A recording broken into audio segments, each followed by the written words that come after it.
Well, as I think you all know by now, I'm part of the Church of the Nazarene, which is a holiness church, along with denominations such as the Salvation Army and the Wesleyan Church and a few others. And they're called this because they were born out of the so-called holiness movement, where certain local churches grouped together because they had a real passion for holiness and a real belief that Christians are called to holy lives in honor of God.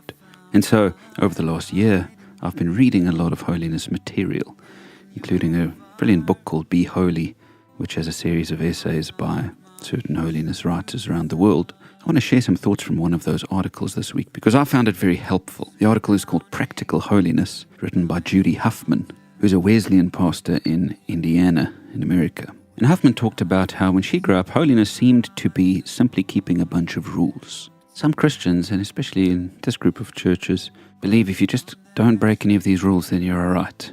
Then you're holy. And Huffman grew up with this until one day as they were driving together, Judy's sister-in-law, Judith, made a radical statement. She said that she believed many Wesleyans were lazy in their faith, relying on rules rather than seeking to know and apply God's principles to daily life.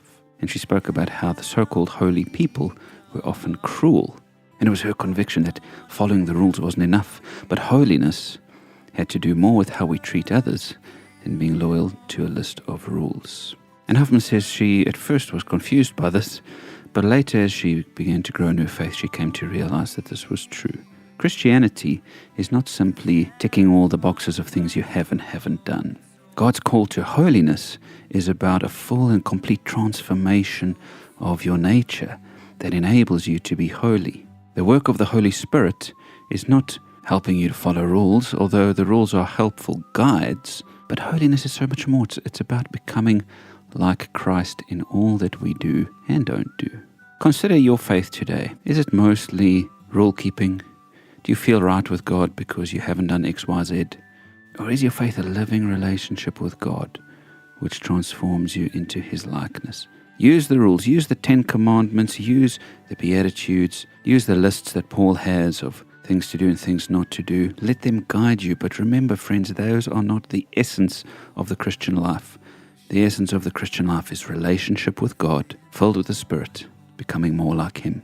And here's the thing, if you focus on that, if you focus on being filled with the Spirit and being close to God, you'll naturally follow the rules. But if you seek only to follow the rules, you'll miss the living relationship.